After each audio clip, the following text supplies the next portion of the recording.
नमस्कार दोस्तों, कैसे हैं आप। तो स्वागत है एक बार फिर आपका भगवत गीता सीरीज़ में, जिसमें हम बात कर रहे थे कि भगवत गीता कैसे हमारे लिए एक इम्पॉर्टेंट मैनुअल है। और मैजिकल 18 की हमने बात की थी कि भगवत गीता में 18 अध्याय हैं, 18 दिन तक भगवत गीता बोली गई और 18 सेनाओं ने भाग लिया। यानी 11 अक्षौहिणी सेना जो थी वो कौरवों की थी और 7 अक्षौहिणी सेना थी पांडवों की। आज हम बात करते हैं मैजिकल 5 के बारे में कि भगवत गीता में 5 जो रिलेशनशिप है भगवान से बताई गई है: शांत रस, दास्य रस, साख्य रस, वात्सल्य रस और माधुर्य रस। और भगवत गीता में 5 सब्जेक्ट मैटर्स हैं, यानी 5 विषय हैं। वो है ईश्वर, जीव, प्रकृति, काल और कर्म।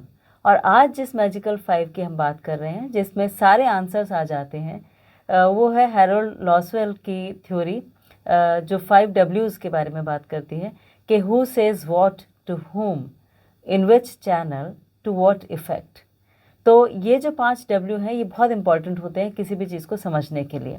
तो who, what, when, where, why, ये सब हमें समझना होगा भगवत गीता के लिए भी, ताकि हम इसे अच्छी तरह से याद रख पाएँ।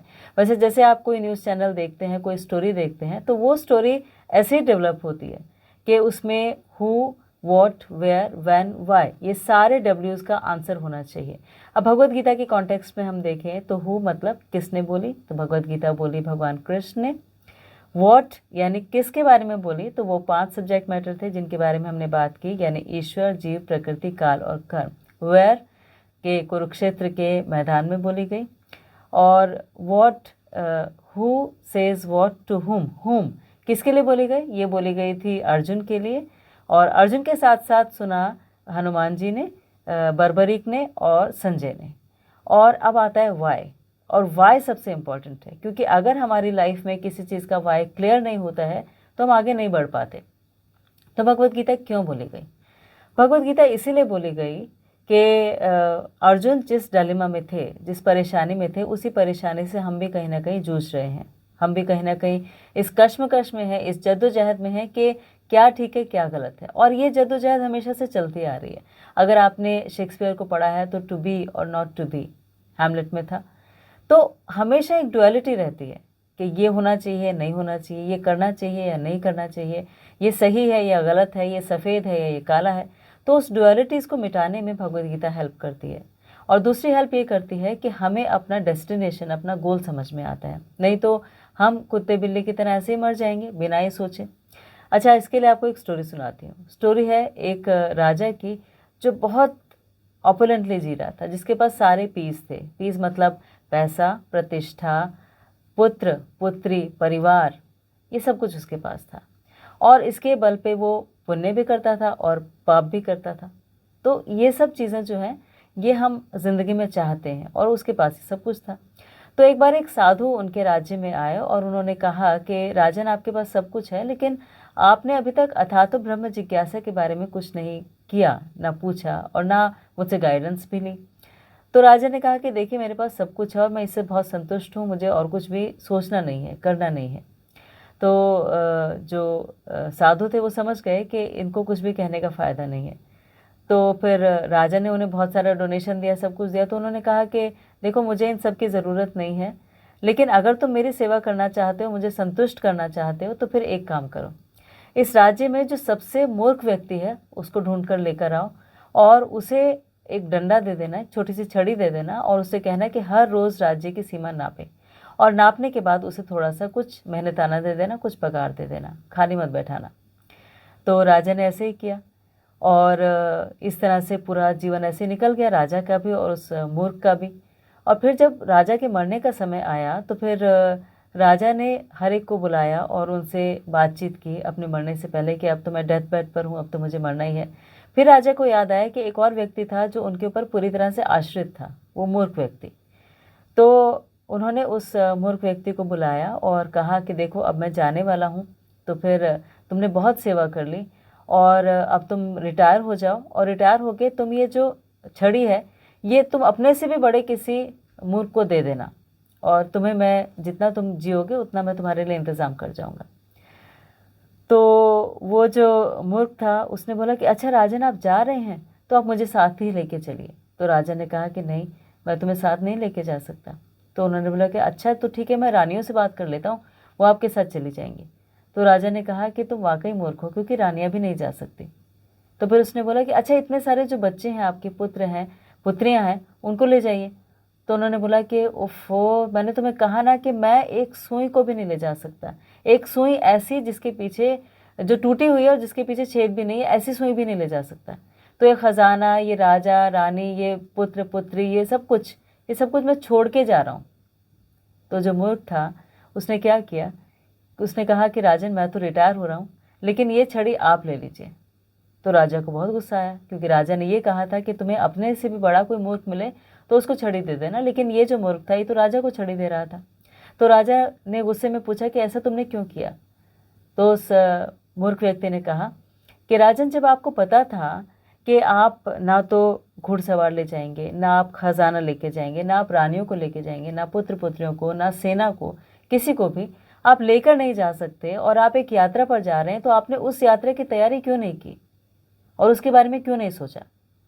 सारा जीवन आपने ऐसे ही बिता दिया। ना आपने ये सोचा कि आपके जीवन का लक्ष्य क्या है, ना ये सोचा कि आप यहाँ पर क्यों आए हैं, ना ये सोचा कि इससे ऊपर कोई परम सत्ता है कि नहीं, और अगर है तो उन्होंने मुझे यहाँ क्यों भेजा है, मेरा कोई डेस्टिनेशन है, मेरा कोई रीज़न है आने का, और वो रीज़न मुझे समझना चाहिए। तो ये सारी इंक्वायरी आपने नहीं की, जिसे अथातो ब्रह्म जिज्ञासा कहा जाता है।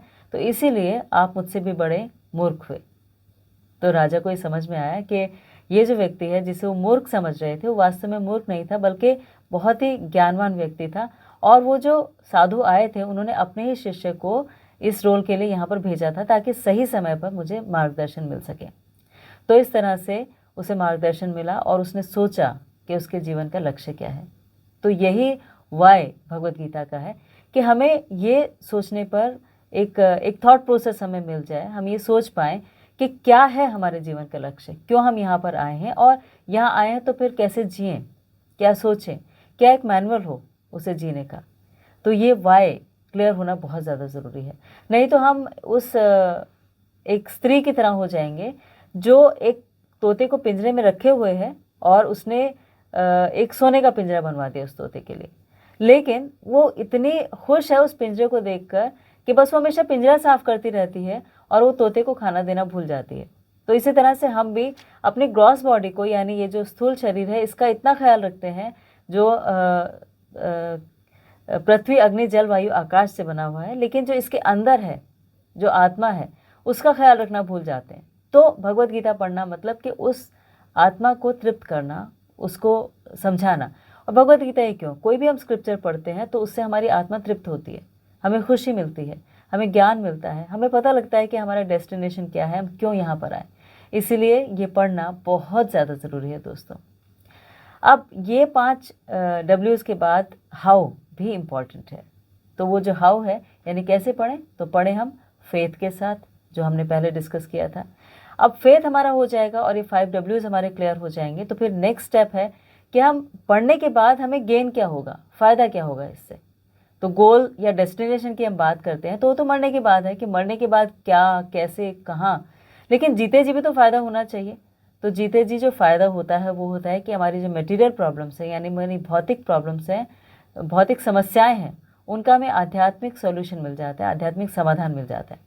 अब समस्याएं कौन सी, अब समस्याएं बहुत सारी हो सकती हैं हमारी।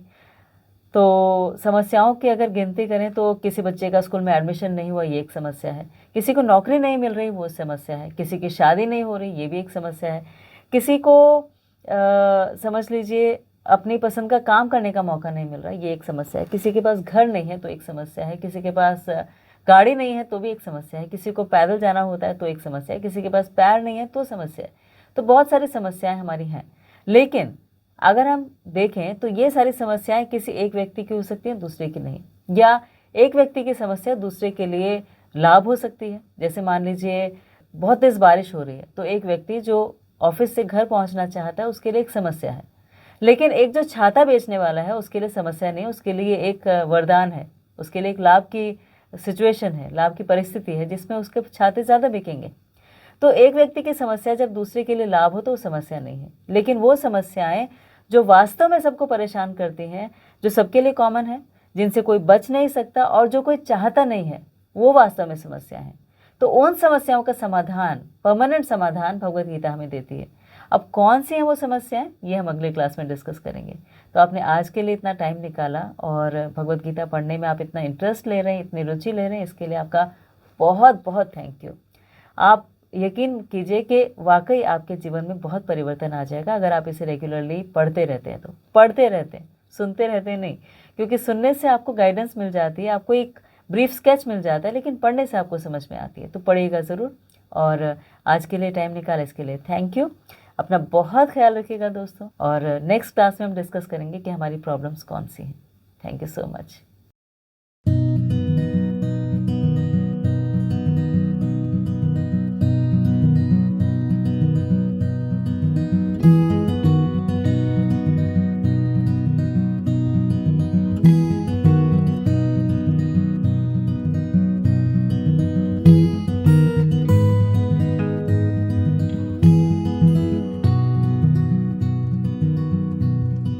thank you